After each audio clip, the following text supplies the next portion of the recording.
Good evening जी सारिਆਂ ਨੂੰ। ਸਭ ਦਾ ਸਵਾਗਤ ਹੈ ਜੀ ਆਪਣੇ YouTube ਚੈਨਲ ਲਰਨ ਮਾਈ ਦੇ ਵਿੱਚ। ਸੋ ਸਭ ਨੂੰ ਮੇਰੇ ਵੱਲੋਂ ਪਿਆਰ ਭਰੀ ਸਤਿ ਸ਼੍ਰੀ ਅਕਾਲ, ਰਾਮ ਰਾਮ, ਨਮਸਤੇ ਜੀ ਸਭ ਨੂੰ। मैं उम्मीद करती हाँ कि सारे बहुत वधिया होंगे और अपने एग्ज़ाम की तैयारी कर रहे होंगे। सो सब का स्वागत करती अपने ओपन प्लेटफॉर्म लर्न माइल दे विच, ठीक है। सो सबसक्राइब टू अवर चैनल। अज तो आप ETT second exam ETT second exam की जो वैकेंसीज आई हैं 435 ਉਹਦੀ ਤਿਆਰੀ ਤੇ ਲੱਗ ਚੁੱਕੇ ਹਾਂ ਕਿਉਂਕਿ ਟਾਈਮ ਬਹੁਤ ਲਿਮਿਟਡ ਹੈ। ਪੇਪਰ ਕਦੋਂ ਵੀ ਹੋ ਸਕਦਾ ਹੈ। ਸਪਟੈਂਬਰ ਦੇ ਲਾਸਟ ਔਰ ਅਕਤੂਬਰ ਦੇ ਫਸਟ ਵੀਕ 'ਚ ਪੇਪਰ ਦੇ ਹੋਣ ਦੀ ਬਿਲਕੁਲ ਪੋਸੀਬਿਲਿਟੀ ਹੈ ਕਿਉਂਕਿ ਨੈਕਸਟ ਪੋਸਟਾਂ ਨੈਕਸਟ ਵੋਟਾਂ ਜਿਹੜੀਆਂ ਹੈ ਉਹ ਹੋਣ ਵਾਲੀਆਂ। ਸੋ ਦੈਟਸ ਵਾਈ ਕਿ ਬਹੁਤ ਜਲਦੀ ਪ੍ਰੋਸੀਜਰ ਹੋਏਗਾ। ਸੋ ਇਸ ਕਰਕੇ ਆਪਾਂ ਟਾਈਮ ਨੂੰ ਜ਼ਿਆਦਾ ਖ਼ਰਾਬ ਨਾ ਕਰਦੇ ਹੋਏ ਆਪਣਾ ਸਾਇੰਸ ਦਾ ਪੋਰਸ਼ਨ ਅੱਜ ਆਪਾਂ ਲੈ ਕੇ ਆਏ ਹਾਂ, ਠੀਕ ਹੈ। ਸਾਇੰਸ ਦਾ ਪ੍ਰੀਵੀਅਸ ईयर पेपर ਅੱਜ 10 क्वेश्चन मैं ਤੁਹਾਨੂੰ ਇੱਥੇ सॉल्व करवाऊँगी, ठीक है। और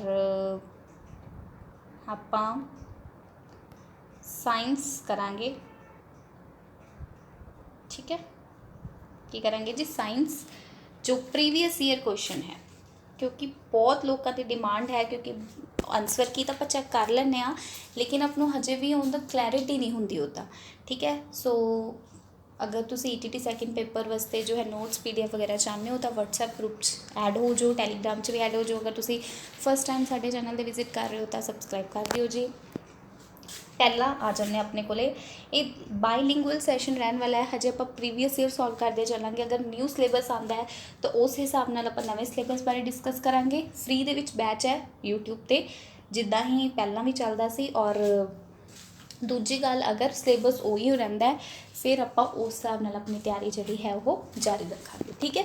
सो फ्री बैच है, कोई पैसा तुहाडे तो लैना नहीं हैगा, ठीक है। PS TET study notes only 400 rupees के विच अगर तुसीं वो लैना चाहते हो तो खरीद सकते हो। अगर कोई कॉन्टैक्ट कुछ पूछना है तो WhatsApp पूछ सकते हो, ठीक है। ग्रुप तुहानूं नीचे डिस्क्रिप्शन मिल जाएंगे। ये बाईलिंगुअल सैशन रहने वाले है। इस तो बाद प्रीवियस ईयर सॉल्व करने तो बाद आपां जो है होर वीडियोज़ लैके आवांगे जिहदे विच नवे क्वेश्चन नूं डिस्कस करांगे साइंस और SST बोथ, ठीक है। हो सके तो होर सबजैक्ट्स कवर करने की कोशिश करांगे जैसे कि मैथ्स, ठीक है। फर्स्ट क्वेश्चन प्रीवियस ईयर है, सैट D है। अगर किसी ने चैक करना है तो चैक कर सकते हो, ठीक है। किसी को है कोई दोबारा दे रहा है या किसी ने प्रिंट कढ़वा लिया है तो भी, ठीक है। फर्स्ट क्वेश्चन सब तो पहला तुसी पेपर नूं एनालिसिस नहीं करते। प्रीवियस ईयर पेपर नूं चक तो लैंदे हो पर तुहानूं पता ही लगता भी इहदा यूज़ की है। इहदा यूज़ ये है कि तुसीं ये देखना है भी पेपर आया कित्थों है। साइंस का पोर्शन अगर आप अज डिस्कस कर रहे हैं ना, सब तो पहली गल मैं तुहानूं ये दसांगी कि पहली गल 10th लैवल का है सारा। 9th और 10th बोर्ड, पर मैं कहूँगी 80% 10th और 20% ओनली 9th क्योंकि 9th चो बहुत ही लैस क्वेश्चन आए हैं जबकि 10th चो बहुत ज़्यादा क्वेश्चन। दूसरी गल इहदे विच पोर्शन की है ओनली बायोलॉजी और कैमिस्ट्री, सिर्फ और सिर्फ बायोलॉजी आई है। 10th दे विच तुसीं देखोगे रिप्रोडक्शन सिस्टम देखोगे, टिश्यू सैल वो तो 9th दे विच है, 10th दे विच रिप्रोडक्शन सिस्टम है, सारा कुछ है ਉਹਦੇ ਵਿੱਚੋਂ ਸਾਰਾ पेपर आया पिਆ। क्लीयर ये चीज़ां मैं तुहानूं पहलां ही क्लीयर कर देनी हाँ। हुण तुसीं कोई भी शक च ना रही हो भी 10th लैवल नहीं जी 8th लैवल तक आऊगा तो तुहानूं उत्थे लैवल जिहड़ा है अपने आप पता लग जाएगा, फिर तुसीं उत्थों बहुत पछताओगे। तो पहलां ही उहनूं कवर अप करके जाओ, पहलां ही जिहड़ी भी तुहाडे मतलब क्वेरीज है उन्होंने पूछ के जाओ, कोई भी डाउट है उन्होंने सॉल्व करके जाओ पहला।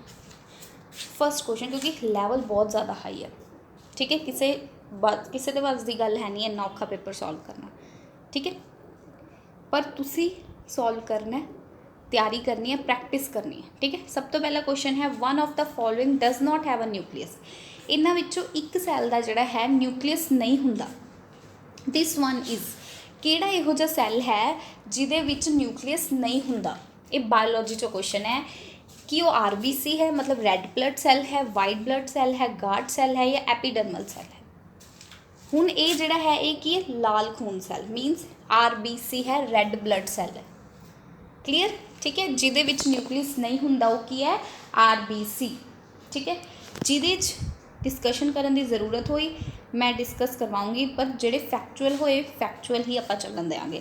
इनू तुसीं नोट कर लो प्रीवियस ईयर की एक तुसीं नोटबुक लगा लो। जिहड़ी भी हुण ETT सैकेंड पेपर की वीडियोज़ आएंगी अपने चैनल पर, शुरू ही है ये, फिर ना कि जे भी मुड़ के मैम आवली वीडियो सेंड कर दो ये नहीं मिल रही ਪਹਿਲਾਂ ਤੋਂ ਵੀਡੀਓ ਸੈਂਡ ਕਰ ਦਿਓ, ਕਿਉਂਕਿ ਬਾਅਦ ਵਿੱਚ ਤੁਸੀਂ ਬਹੁਤ ਪਿੱਛੇ ਰਹਿ ਜਾਂਦੇ ਹੋ ਅਤੇ ਅਸੀਂ ਰੋਜ਼ ਪ੍ਰੈਕਟਿਸ ਕਰਵਾਉਂਦੇ ਹਾਂ ਤਾਂ ਅਸੀਂ ਬਹੁਤ ਅੱਗੇ ਲੰਘ ਜਾਂਦੇ ਹਾਂ। ਤਾਂ ਤੁਸੀਂ ਕੀ ਕਰਨਾ, ਤੁਸੀਂ ਹੁਣ ਤੋਂ ਹੀ ਸ਼ੁਰੂ ਕਰ ਦਿਓ ਨਾਲ ਦੇਖਣਾ। ਟਾਈਮ ਹੈ ਨਹੀਂ ਬਿਲਕੁਲ ਵੀ, ਵੇਟ ਨਾ ਕਰੋ ਕਿ ਕਦੋਂ ਖੁੱਲ੍ਹਣਗੇ ਤਾਂ ਉਦੋਂ ਪੜ੍ਹਨਾ ਸ਼ੁਰੂ ਹੋਗਾ, ਨਹੀਂ, ਤੁਸੀਂ ਪੜ੍ਹਨਾ ਸ਼ੁਰੂ ਕਰ ਦਿਓ। ਨੋਟਿਸ ਆ ਚੁੱਕੇ, ਪੇਪਰ ਵੀ ਹੋ ਜਾਏਗਾ, ਠੀਕ ਹੈ। Second, which of the following statements are true about respiration system. ਇਹ ਰੈਸਪੀਰੇਸ਼ਨ ਸਿਸਟਮ ਵੀ ਬਾਇਓਲੋਜੀ ਦਾ ਪੋਰਸ਼ਨ ਹੈ ਔਰ 10th ਕਲਾਸ ਦੀ ਬੁੱਕ ਦੇ ਵਿੱਚ ਐਜ਼ ਇਟ ਇਜ਼ ਕੁਐਸਚਨ ਪਿਆ। ਅਗਰ ਤੁਸੀਂ ਰੈਸਪੀਰੇਟਰੀ ਸਿਸਟਮ ਅੱਛੀ ਤਰ੍ਹਾਂ ਪੜ੍ਹੇ, 4 ਆਪਸ਼ਨ ਹੈ, ਇਹਦੇ ਵਿੱਚੋਂ ਕੋਈ 2 ਸਹੀ ਹੋਣਗੇ, ਆਪਾਂ ਉਹ 2 ਸਹੀ ਲੱਭਣੇ ਆ। ਰੈਸਪੀਰੇਸ਼ਨ ਹੁੰਦਾ ਸਾਹ ਪ੍ਰਣਾਲੀ। ਸਾਹ ਪ੍ਰਣਾਲੀ ਦਾ ਤੁਸੀਂ ਅਗਰ ਪੂਰਾ ਪੜ੍ਹਿਆ ਤਾਂ ਤੁਹਾਨੂੰ ਪਤਾ ਹੋਣਾ ਚਾਹੀਦਾ, ਇੰਗਲਿਸ਼ ਦੇ ਵਿੱਚ ਵੀ ਅਤੇ ਪੰਜਾਬੀ ਦੇ ਵਿੱਚ ਵੀ। ਹੇਠ ਲਿਖੇ ਕਥਨਾਂ ਵਿੱਚੋਂ ਕਿਹੜਾ ਸਾਹ ਪ੍ਰਣਾਲੀ ਲਈ ਸਹੀ ਹੈ? ਡਿਊਰਿੰਗ ਇਨਹੇਲੇਸ਼ਨ ਹੁੰਦਾ ਜਦੋਂ ਤੁਸੀਂ ਸਾਹ ਖਿੱਚਦੇ ਹੋ ਅੰਦਰ, ਇੱਕ ਹੁੰਦਾ ਸਾਹ ਅੰਦਰ ਖਿੱਚਣਾ, ਇੱਕ ਹੁੰਦਾ ਸਾਹ ਬਾਹਰ ਕੱਢਣਾ। ਜਦੋਂ ਤੁਸੀਂ ਸਾਹ ਅੰਦਰ ਖਿੱਚਦੇ ਹੋ, ਕੀ ਤੁਹਾਡੇ ਡਾਇਆਫ੍ਰੇਮ ਹੈ ਉਹ ਫੈਲਦਾ? ਨੋ। ਜਦੋਂ ਅਗਰ ਤੁਸੀਂ ਅੱਛੀ ਤਰ੍ਹਾਂ ਰੈਸਪੀਰੇਟਰੀ ਸਿਸਟਮ ਪੜ੍ਹੇ ਹੈ ਤਾਂ ਉਹਦੇ ਵਿੱਚ ਕੀ ਹੁੰਦਾ ਹੈ, ਰਿਬਸ ਮੂਵ ਇਨਵਰਡ, ਕਿ ਜੋ ਰਿਬਸ ਹੈ ਉਹ ਕਹਿੰਦੇ ਕਿ ਮੂਵ ਇਨਵਰਡ, ਇਹ ਵੀ ਗਲਤ ਹੈ। ਜਦੋਂ ਇਨਹੇਲੇਸ਼ਨ ਹੁੰਦੀ ਹੈ, ਮਤਲਬ ਜਦੋਂ ਤੁਸੀਂ ਸਾਹ ਅੰਦਰ ਵੱਲ ਖਿੱਚਦੇ ਹੋ ਤਾਂ ਡਾਇਆਫਰਮ ਸੁੰਗੜਦਾ, ਡਾਇਆਫਰਮ ਕੰਟਰੈਕਟ ਕਰਦਾ, ਜਿਹਦੇ ਨਾਲ ਕਿ ਜਿਹੜੇ ਤੁਹਾਡੀ ਅੰਦਰਲੀਆਂ ਚੈਸਟ ਵਗੈਰਾ, ਚੈਸਟ ਕੈਵਿਟੀ ਹੈ ਉਹ ਫੈਲਦੀ ਹੈ। ਤੁਸੀਂ ਜਦੋਂ ਸਾਹ ਕੀ ਲੈਂਦੇ ਹੋ ਅੰਦਰ ਵੱਲ, ਜਦੋਂ ਤੁਸੀਂ ਸਾਹ ਅੰਦਰ ਵੱਲ ਲੈਂਦੇ ਹੋ ਤਾਂ ਕੀ ਹੁੰਦਾ ਹੈ ਕਿ ਜਦੋਂ ਡਾਇਆਫਰਮ ਹੈ ਉਹ ਕੰਟਰੈਕਟ ਕਰਦਾ, ਸੁੰਗੜਦਾ, ਬਟ ਜੋ ਤੁਸੀਂ ਸਾਹ ਬਾਹਰ ਕੱਢਦੇ ਹੋ ਤਾਂ ਡਾਇਆਫਰਮ ਫੈਲਦਾ। ਪਰ ਇਹ ਗਲਤ ਗੱਲ ਇਹਨਾਂ ਨੇ ਲਿਖਤੀ, ਤਾਂ first option is wrong. Second, the gaseous exchange takes place in the ਐਲਵੀਓਲੀ।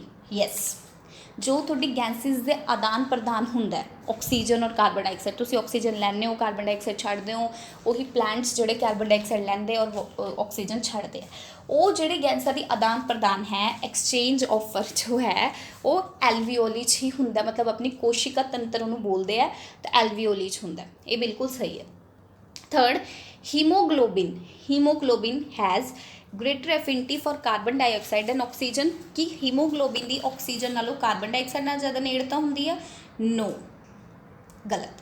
Haemoglobin की ऑक्सीजन नाल ज़्यादा नेड़ता होंदी है, कार्बन डाइऑक्साइड नाल उहदी नेड़ता नहीं होंदी, ऑक्सीजन नाल नेड़ता होंदी है, ठीक है। फोर्थ, एलवीओली इनक्रीजेस सरफेस एरिया, मतलब जो कोशिका तंत्र है वो आपका सरफेस एरिया बढ़ा देंदी है, क्योंकि गैसां की अदला बदली वास्ते ज़्यादा स्पेस चाहिए है, तो वो की करती है आपका एरिया बढ़ा देंदी है, बिल्कुल सही है। सो किहड़े ऑप्शन सही होए? सैकेंड और फोर्थ। सो सैकेंड और फोर्थ किहदे च? डी, सैकेंड एंड फोर्थ, ठीक है। ਤੁਹਾਨੂੰ अगर ਰੈਸਪੀਰੇਟਰੀ सिस्टम बारे तुसी पूरा टॉपिक पूरी थ्योरी पढ़ी है ना, तो ਤੁਹਾਨੂੰ ਇਹ क्वेश्चन डाउट नहीं होने वाला। एक बार तुसी बुक चक्को, चैप्टर वाइज शुरू कर दो, फर्स्ट चैप्टर तो लैके लास्ट चैप्टर तक, ठीक है। मैं हुण यही कोशिश करांगी कि मैं ਤੁਹਾਨੂੰ पूरे MCQs उन्होंने सारे चैप्टर्स चों लैके आवां, मिक्स ना सी जिवें फर्स्ट चैप्टर के क्वेश्चन आ गए, सैकेंड चैप्टर के क्वेश्चन आ गए, मिक्सड क्वेश्चन आ गए। मैं पूरी कोशिश करूँगी कि चैप्टर वाइज भी थोड़े वास्ते MCQs लैके आऊँ, ठीक है। 10th पहला मैं 10th कवर करना चाहती हूँ, 10th क्लास दे बहुत इंपॉर्टेंट है, 10th क्लास चो ही आंदा, समझ आ गई ना, ठीक है। नैक्सट थर्ड, ये भी 10th क्लास का, 10th क्लास की NCERT लै लो या फिर तुसी PSCB की गाइड्स बुक्स आंदियां वो लै लो, ठीक है। 10th, ठीक है। The correct order of steps occurring in nutrition in animals.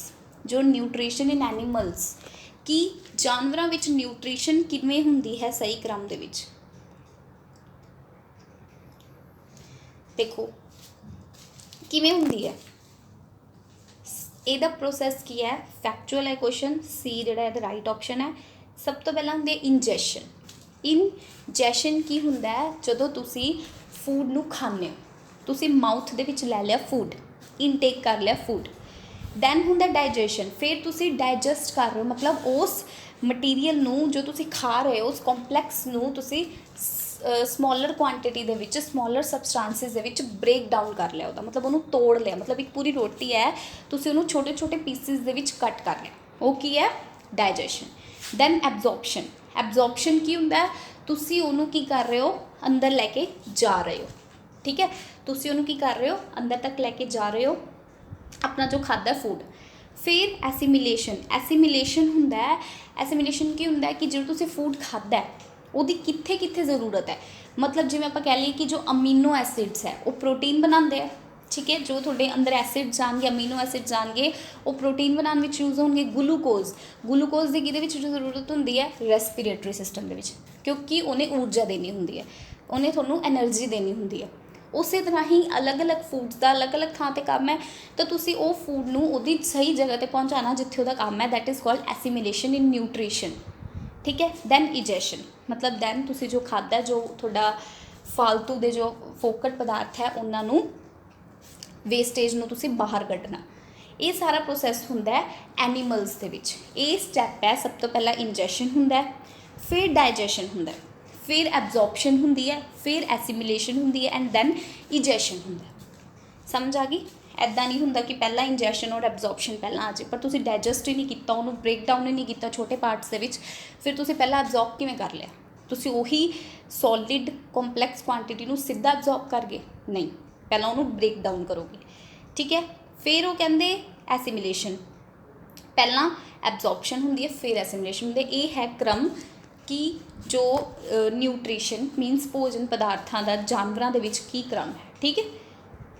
ਅੱਗੇ ਦੇਖੋ, ਫੋਰਥ, ਇਹ ਆ ਗਿਆ ਜੀ ਤੁਹਾਡਾ ਕੈਮਿਸਟਰੀ ਦੇ ਵਿੱਚੋਂ ਕੁਐਸਚਨ, ਔਰ ਇਹ ਹੈ 10th the 4th chapter, carbon in it's compound, ਜਿਹਦੇ ਵਿੱਚ ਕਾਰਬਨ ਦੇ ਅਲੱਗ-ਅਲੱਗ ਕੰਪਾਊਂਡਸ ਦੱਸੇ ਹੋਏ ਹੈ।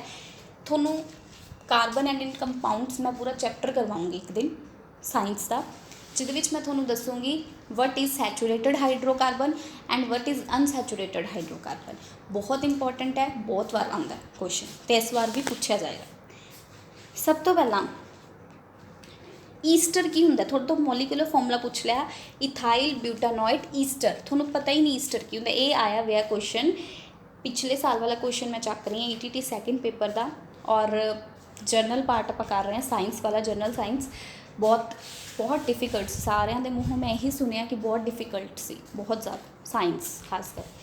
ਈਸਟਰ ਦਾ ਫਾਰਮੂਲਾ ਦੇਖੋ, RCOOR', ਪਰ ਮੈਂ ਕਹਿੰਦੀ ਹਾਂ ਇਹ ਬਿਲਕੁਲ ਡਿਫਿਕਲਟ ਨਹੀਂ ਸੀ, ਬਿਕੋਜ਼ ਮੇਰਾ ਇੱਕ ਫੇਵਰੇਟ ਸਬਜੈਕਟ ਸਾਇੰਸ ਔਰ CDP ਹੈ। ਰੀਜ਼ਨਿੰਗ ਵੀ ਔਰ ਮੈਥਸ ਵੀ ਸਭ ਕਰਵਾ ਦਿੰਦੀ ਹਾਂ, ਬਟ ਜ਼ਿਆਦਾ ਮੇਰਾ ਸਾਇੰਸ, CDP ਔਰ ਰੀਜ਼ਨਿੰਗ ਦਾ ਪੋਰਸ਼ਨ ਜਿਹੜਾ ਹੈ ਮੇਰਾ ਫੇਵਰੇਟ ਹੈ, ਔਰ ਮੈਂ ਸਾਇੰਸ ਕੀਤੀ ਵੀ ਹੋਈ ਆ, ਸੋ ਮੈਨੂੰ ਸਾਇੰਸ ਈਜ਼ੀਲੀ ਆਉਂਦੀ ਹੈ, ਠੀਕ ਹੈ। ਮੈਨੂੰ ਇਹ ਜ਼ਿਆਦਾ ਡਿਫਿਕਲਟ ਨਹੀਂ ਲੱਗਿਆ। ਅਤੇ CDP ਵੀ, CDP ਇਹਦੇ 'ਚ ਨਹੀਂ, ਮਤਲਬ ਜੋ PSTET ਜੋ CTET ਦੇ ਵਿੱਚ ਆਉਂਦੀ ਹੈ, ਜਾਂ KVS TTB ਲੈਵਲ ਦੀ ਵੀ, ਉਹ ਸਾਰੇ ਸੋਲਵ ਕਰ ਸਕਦੀ ਹਾਂ ਮੈਂ, ਠੀਕ ਹੈ, ਕਿਉਂਕਿ ਉਹ ਬਹੁਤ ਅੱਛਾ ਲੈਵਲ ਹੁੰਦਾ ਉਹਦੇ ਵਿੱਚ। ਇਹ ਹੈ ਈਸਟਰ ਦਾ ਫਾਰਮੂਲਾ, ਠੀਕ ਹੈ। ਇਹ ਹੈ ਈਸਟਰ ਲੈਵਲ, ਮਤਲਬ ਈਸਟਰ ਦਾ ਫਾਰਮੂਲਾ। RCOOR', ਆਰ ਕੀ ਹੁੰਦਾ? Alkyl group. ਹੁਣ ਜਿਨ੍ਹਾਂ ਨੇ ਸਾਇੰਸ ਪੜ੍ਹੀ ਹੈ ਦੇਖੋ ਜੀ, ਉਹਨਾਂ ਨੂੰ ਤਾਂ ਸਮਝ ਆ ਜਾਏਗਾ, ਪਰ ਜਿਨ੍ਹਾਂ ਨੇ ਨਹੀਂ ਪੜ੍ਹੀ ਨਾ, ਹੁਣੇ ਜਾ ਕੇ ਇਹਨਾਂ ਬਾਰੇ ਸਰਚ ਕਰੋ। 10th ਦੀ ਬੁੱਕ ਚੱਕ ਲਓ, 10th ਦੀ ਬੁੱਕ ਦੇ ਵਿੱਚ ਸਾਰਾ ਤੁਹਾਨੂੰ ਕਲੀਅਰਲੀ ਮੈਂਸ਼ਨ ਹੈ, ਤੁਹਾਨੂੰ ਸਾਰੇ ਬੇਸਿਕਸ ਉਹਦੇ 'ਚ ਕਲੀਅਰ ਹੋ ਜਾਣਗੇ। ਜੇ ਉਸ ਤੋਂ ਜ਼ਿਆਦਾ ਪੜ੍ਹਨਾ ਹੈ ਤਾਂ +1 ਦੀ ਬੁੱਕ ਵੀ ਲਓ, ਠੀਕ ਹੈ। ਹੁਣ ਅਗਰ R' ਦੀ ਜਗ੍ਹਾ 'ਤੇ H ਬਣ ਜੇ ਤਾਂ ਕੀ ਬਣ ਜਾਊਗਾ? ਕਾਰਬੋਕਸਿਲਿਕ ਐਸਿਡ, ਠੀਕ ਹੈ, ਤਾਂ ਉਹ ਗਲਤ ਹੋ ਜਾਊਗਾ R'। ਹੁਣ ਇਹਨਾਂ ਨੇ ਬੋਲਿਆ ਕੀ ਹੈ? ਸਭ ਤੋਂ ਪਹਿਲਾਂ ਆਪਾਂ ਫਾਰਮੂਲਾ ਬਣਾਉਂਦੇ ਹਾਂ, ਦੇਖੋ, ਇਥਾਈਲ ਬਿਊਟਾਨੋਇਟ। ਇਥਾਈਲ ਦਾ ਮਤਲਬ ਹੁੰਦਾ ਹੈ 2 ਕਾਰਬਨ, ਇਥਾਈਲ ਹੁੰਦਾ ਕੀ ਹੈ? CH3CH2, ਸਮਝ ਆ ਗਈ? CH3CH2 ਹੁੰਦਾ ਇਥਾਈਲ। ਉਸ ਤੋਂ ਬਾਅਦ ਕੀ ਹੈ? ਹੁਣ ਮੈਂ ਤੁਹਾਨੂੰ ਦੱਸਿਆ ਸੀ COO, ਠੀਕ ਹੈ। ਬਿਊਟਾਨੋਇਟ, ਬਿਊਟਾ ਦੇ ਵਿੱਚ ਹੁੰਦੇ 4 ਕਾਰਬਨ।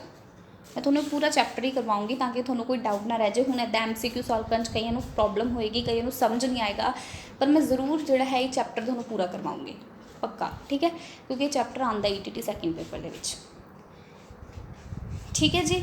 ਇਹ ਹੋ ਗਿਆ।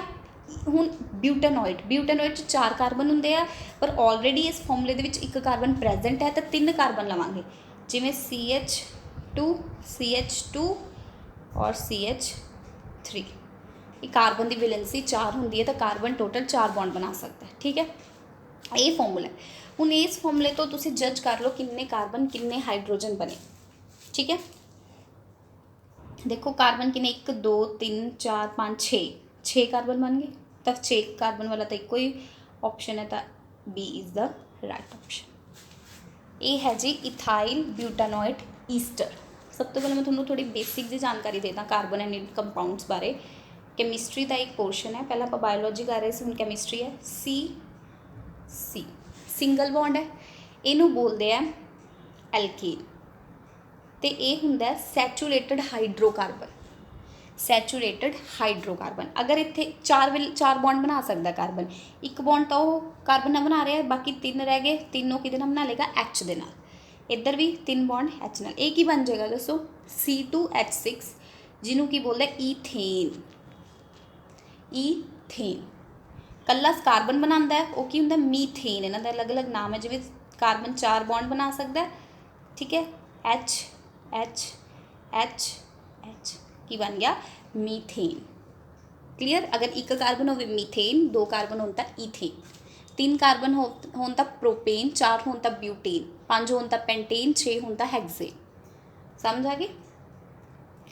नैक्सट कोई भी डाउट होया मैं कह रही हैं बार बार तुसी पूछ लियो, तो अपने मार्क्स कमेंट करके दसियो, पर थोड़ा ये थोड़ा डिफिकल्ट लगेगा, पर जिन्ने भी आए तुसी जरूर दसना। अगर थोड़े तो सॉल्व हो रहा है ना पेपर, बहुत वड्डी गल है, क्योंकि हाई लैवल है दा।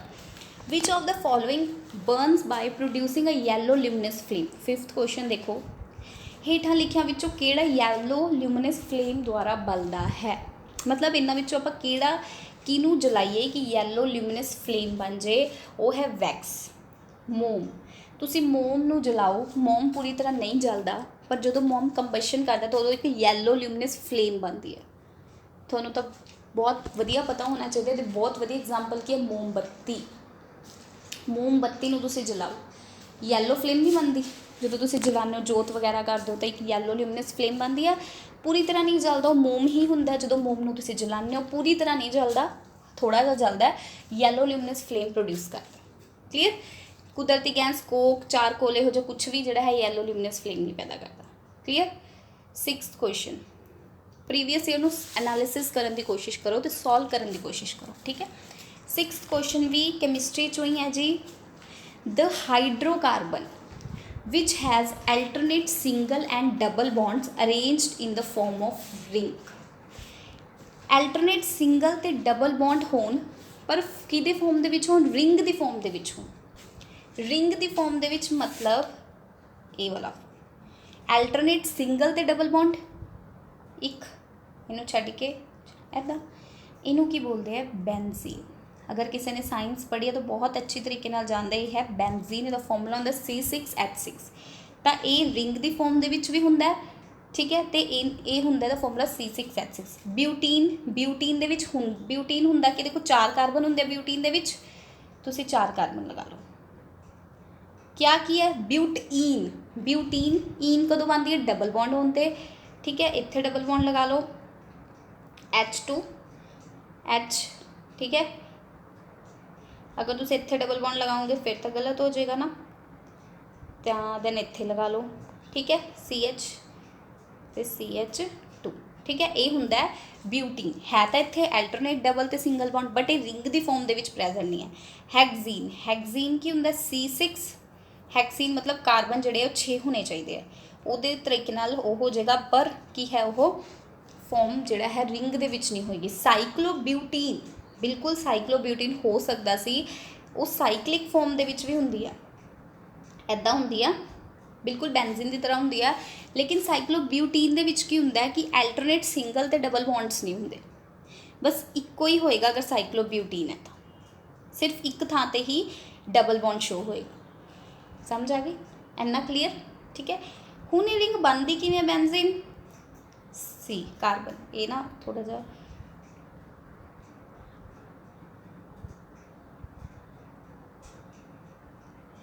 ठीक है, थोड़ी जी गड़बड़ होगी। हुण अल्टरनेट सिंगल ते डबल बॉन्ड, ठीक है, छड्ड के ए ते छड्ड के ए ते। हुण देखो 4 ते वैलेंसी शो हो रही है, 2 3 2 ते 3 2 ते 3, 4 बॉन्ड बनाने ना, 2 3 ते 4 हाइड्रोजन नाल, 2 ते 3 4, ठीक है। हुण देखो किन्ने 1 2 3 4 5 6 तो carbon, hydrogen 1 2 3 4 5, wait wait wait, H6 ही होना चाहिए जी, एक छड्ड के इत्थे H6 ही बनेगा, ठीक है, C6H6 ही होना चाहिए इत्थे फॉर्मूला। ये ऐदा इनू लिखते हैं इनू लिखण दा जिहड़ा वे है वो ठीक है। इत्थे भी कार्बन प्रेजेंट हुंदा है, इत्थे भी, इत्थे भी, इत्थे भी, इत्थे भी, इत्थे। समझ आ गई जी, बेंजीन है। नैक्सट 7th, ये भी किते तो क्वेश्चन आया हुआ है कैमिस्ट्री वाले पोर्शन तो। 7th क्वेश्चन देखो, जिंक ब्लेंड और can be converted into zinc oxide by the process of. मतलब जो जिंक ब्लेंड और है वो जिंक ऑक्साइड दे विच किहड़ी प्रोसैस दे नाल कन्वर्ट हुंदी है, किहड़ी प्रोसैस हुंदी है जी उहदे विच कि roasting, hydrogenation, chlorination, calcination. No, it's roasting, भुनना, क्योंकि जिंक ब्लेंड और दे विच रोस्टिंग प्रोसैस है, बाकी ये सारे प्रोसैस नहीं हैगे, सिर्फ रोस्टिंग प्रोसैस है। ठीक है, किहड़ा प्रोसैस दिता होया उन्होंने, रोस्टिंग। ठीक है जी, भुनन दे नाल। अगे 8th क्वेश्चन, हुण 8th क्वेश्चन भी बॉन्ड्स वाला ही है, तो तुहानूं बॉन्ड चंगी तरह समझने पैणगे। Which of the following has a triple bond as well as single bond. Triple bond भी होने चाहिए है तो सिंगल बॉन्ड भी। तो एक हुंदा सी, इनू बोलते हैं इथाइन, सॉरी एल्काइन। ठीक है, एल्काइन बोलते हैं। तो ये की है देखो, 3 कार्बन 2 है, इत्थे H, इत्थे भी H, 4 की वैलेंसी सैटिस्फाई करनी है। एक ही बन गया C2H2, that is ethyne. Ethyne बन गया। तो डबल ये ट्रिपल बॉन्ड की मैंशन की गई सी, ट्रिपल बॉन्ड है as well as single bond. Single bond भी तो है हाइड्रोजन के नाल। ठीक है ना। इथीन, इथीन दे डबल बॉन्ड है, मिथीन दे सिंगल बॉन्ड है, नाइट्रोजन दे ओनली ट्रिपल बॉन्ड होंगे। नाइट्रोजन का कंपाउंड भी देख लो, नाइट्रोजन दे ओनली ट्रिपल बॉन्ड होंगे। सो इन्होंने as well as single bond भी किया, तो की होएगा इथाइन। क्लीयर। ठीक है, अगे चलते हैं जी। ध्यान नाल समझियो क्योंकि स्पीड थोड़ी फास्ट हो सकती है। अगर कोई डाउट होया, कुछ मैं तो पूछना होया तो कमेंट च पूछ सकते हो। अगे देखो 9th question, a salt whose aqueous solution will have a pH of more than 7 will be. पहली गल pH वैल्यू, pH वैल्यू 7 ते हुंदी आ, की हुंदी है 7 ते न्यूट्रल। 7 तो पिछे, 7 तो जो पिछले अंक है उनते हुंदी है एसिड, और 7 तो अगे हुंदी है बेस। हुण अगर एक सॉल्ट दिता होया जिहदी pH 7 तो वध है, दैट मीनस अगर वो pH 7 तो वध है तो बेस होएगा, मतलब बेसिक ज़्यादा प्रॉपर्टी होएगी उहदे विच। अगर उहदे बेसिक ज़्यादा प्रॉपर्टी हुई तो मतलब वो सॉल्ट किहदे तो बनिया होया है, स्ट्रोंग बेस तो ते वीक एसिड तो। ठीक है, स्ट्रोंग बेस होगा, वीक एसिड होगा। ठीक है, तो वो देखो K2SO4 नहीं हो सकता क्योंकि ये सल्फ्यूरिक एसिड तो बने। Sulphuric acid is the strongest acid, और इनू बोलते हैं एसिड्स का राजा, तेजाबां का राजा सल्फ्यूरिक एसिड। NaCl भी किसी भी हालत में ये नहीं हो सकता। HCl hydrochloric acid second position पर आंदा स्ट्रोंगेस्ट एसिड। आपको चाहिए वीक एसिड और स्ट्रोंग बेस। ठीक है, स्ट्रोंग बेस NH4Cl दैन फिर हुई। बट पोटाशियम कार्बोनेट हुंदा किहदे तो बनता है, एक KCl plus I think sodium, sorry नहीं सोडियम नहीं, हाइड्रोजन बाईकार्बोनेट या हाइड्रोजन कार्बोनेट तो यह बनता। ठीक है, तो ये की है सॉल्ट है, तो ये दी pH जी 7 नाल ज़्यादा है क्योंकि ये ज़्यादा बेसिक करैक्टर दिंदा है, तो OH आइन जोड़े है ये दिंदा ज़्यादा। ठीक है, अगे देखो लास्ट क्वेश्चन अज का, ये पार्ट 1 रहूगा, पार्ट 2 मैं लैके आऊँगी इस तो बाद ही नैक्सट वीडियो दे विच। A saturated hydrocarbon has 50 hydrogen atom in its molecule. Saturated hydrocarbon means single bond, unsaturated होंगे डबल और ट्रिपल बॉन्ड। इस सैचुरेटेड मीनस सिंगल बॉन्ड। वो कहते कि सैचुरेटेड हाइड्रोकार्बन जोड़ा है वो 50 हाइड्रोजन एटम है उनके मॉलिक्यूल, मतलब H50 है। तो वो कहते कार्बन एटम्स का दसो किन्ने नंबर ऑफ कार्बन एटम्स होंगे। सब तो फर्स्ट ऑफ ऑल फॉर्मूला है, थोनू 10th की बुक्स के भी मिल जाएगा, +1 +2 के बुक्स के भी बेसिक फॉर्मूला मिल जाएगा। अगर सैचुरेटेड हाइड्रोकार्बन है तो CnH2n+2 होंगे दा फॉर्मूला, अगर सैचुरेटेड हाइड्रोकार्बन है। और अपनों हाइड्रोजन की वैल्यू दी हुई है 50, मतलब आ चीज़ 50 के इक्वल है, तो इनू रख लो 50 के इक्वल 2n। एन की वैल्यू फाइंड आउट करनी है, 2n इक्वल्स टू 2 उधर जाके माइनस हो गया 48 तो n की वैल्यू कितनी आ गई 24 तो मतलब 24 ठीक है। तो 24 जोड़े है थोड़े को कार्बन एटम जोड़े है वो प्रेजेंट होंगे। सो ये सी अज दे अपने कुछ 10 क्वेश्चन जो प्रीवियस ईयर सॉल्व करवाया। मैं उम्मीद करती हाँ कि थोड़ा वधिया लग्या होगा सैशन। तो अपने नंबर दस्यो 10 चो किन्ने बने ठीक है, और दस्यो अदा सैशन किद्दां लग्या, साइंस किद्दां लगी। मेरे वालों अज फस्ट सैशन से पहला भी मैं करवाए हुए हैं, अगर वो नहीं देखे तो देख लो। लाइक शेयर कर ही दियो, सबसक्राइब भी कर दियो अगर थोनों वधिया लगे वीडियो तो। So this is learn mile signing off. Thanks for watching.